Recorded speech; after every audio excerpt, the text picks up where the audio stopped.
খিচুড়ি, মাংস আর চপের এই ধোয়া ওরা রূপ কেমন লাগতেছে? সেই স্যার।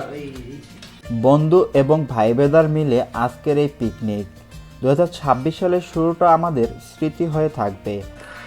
2025 সালকে বিদায় দিয়ে আমরা 2026 সালে পা দিতে চলেছি। প্রতি বছরই 31st নাইটে আমরা পিকনিক করি ভাই বেদারা সবাই মিলে। সো এই বছরও করতেছি, অনেক মজা হবে।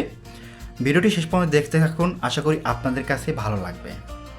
রান্নাঘরের দখল এখন আমাদের হাতে। শুরুতে চলছে রান্নার প্রধান আকর্ষণ, দেশীয় স্টাইলের মুরগির মাংস রান্না। একদম পরিষ্কার করে ধুয়ে নেওয়া হচ্ছে মুরগির মাংস, তাতে পরিমাণ মতন সব বাটা মশলা আর মশলাপাতি দিয়ে সুন্দর করে ম্যারিনেট করে নেওয়া হচ্ছে। রান্নার আসল স্বাদ তো লুকিয়ে থাকে এই ভালোভাবে ম্যারিনেট করার মধ্যেই। আমরা এই ম্যারিনেট করা মুরগির মাংস 1 ঘন্টার জন্য রেখে দেব। তারপরে আমরা এই মুরগির মাংস রান্না করব, তাতে এই মুরগির মাংসের স্বাদ আরও অনেক বাড়িয়ে তুলবে। মুরগির মাংসের ভিতরে আলু দেওয়ার জন্য আমরা আলু ভেজে নিচ্ছি। তারপর এই তেলের ভিতরেই পেঁয়াজ ভেজে নিব লাল করে। পেঁয়াজ লাল করে ভেজে নেওয়ার পর এর ভিতরে আমরা দিয়ে দেব ম্যারিনেট করা মুরগির মাংস। আমরা এখন কিছুক্ষণ মুরগির মাংসটাকে ভালোভাবে কষিয়ে নেব। কিছুক্ষণ ভালোভাবে কষিয়ে নেওয়ার পর এর ভিতরে আমরা দিয়ে দেব কেটে রাখা টমেটো। এই টমেটো দেওয়ার জন্য এই মুরগির মাংসের আলাদা একটা টেস্ট আসবে। এখন আমরা কিছুক্ষণ মুরগির মাংসটাকে ভালোভাবে রান্না করে নেব। মুরগির মাংস ভালোভাবে রান্না হয়ে গেলে নামানোর আগে আমরা গরম মশলা দিয়ে নেব। গরম মশলা দেওয়ার পরে এই মুরগির মাংসের টেস্টটা আরও বাড়ে। তো আমরা এখন মুরগির মাংসটাকে নামিয়ে নেব।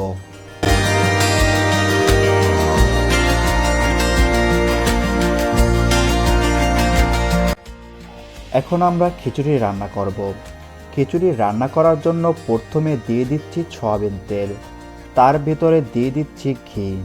তেল গরম হয়ে গেলে এর ভিতরে দিয়ে দিচ্ছি আস্ত গরম মশলা। এবারে আমরা দিয়ে দিব কেটে রাখা পেঁয়াজ। এখন আমরা পেঁয়াজটাকে লাল করে ভেজে নেব। তারপরে আমরা দিয়ে দিচ্ছি খিচুড়ি রান্না করার জন্য চাল এবং ডাল। এবারে আমরা স্বাদ মতো লবণ এবং হলুদ দিয়ে কিছুক্ষণ এই চালটাকে কষিয়ে নিব। চাল ডাল ভালোভাবে কষানো হয়ে গেলে এর ভিতরে আমরা দিয়ে দিব গরম পানি। গরম পানি দেওয়ার পর আমরা খিচুড়ি রান্না হওয়ার জন্য কিছুক্ষণ রেখে দেব। বন্ধু এবং ভাই বেদার মিলে আজকের এই পিকনিক 2026 সালের শুরুটা আমাদের স্মৃতি হয়ে থাকবে। আমরা সবাই মিলেমিশে একসাথে আড্ডা এবং হই হুল্লোড়, তারপর নিজেদের হাতে এরকম সুস্বাদু রান্না করা খাবার, এটা অন্যরকম একটি আনন্দ দেয়। অবশেষে অপেক্ষার অবসান। সব রান্না শেষ করে আমরা টেবিলে সাজিয়ে ফেলেছি আমাদের আজকের এই রাজকীয় ভোজ। খিচুড়ি, মাংস আর চপের এই ধোয়া ওরা রূপ থেকে জিভে জল আটকানোর দায়। আকাশ, কেমন লাগতেছে? সেই স্যার। তন্ময়, রিভিউ দাও খাবার। রান্না তো তুমিই। আমি রান্না করি নাই, দাদা রান্না করছে, আমি খালি খিচুড়ি রান্না করছি। কেমন হয়েছে?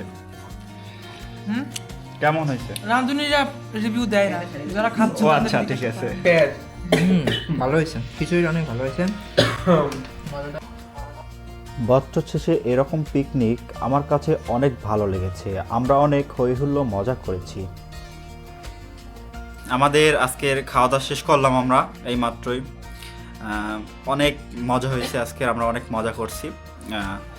সো এই যে ভাইরা সবাই খাইয়া টাইয়া কাজ টাজ কইরা অনেক ক্লান্ত আছে। এই ভাই তো পুরাই ক্লান্ত, আর এই ভাই সব সময় মোবাইল নিয়ে ব্যস্ত থাকে। ঠিক আছে, তো টাটা, বাই বাই, দেখা হবে নতুন একটি ভিডিওতে। আপনি যদি আমার চ্যানেলে নতুন হয়ে থাকেন, অবশ্যই আমার চ্যানেলটিকে ফলো দিয়ে সাথে থাকবেন এবং বেশি বেশি করে শেয়ার দিবেন। সবাইকে ধন্যবাদ।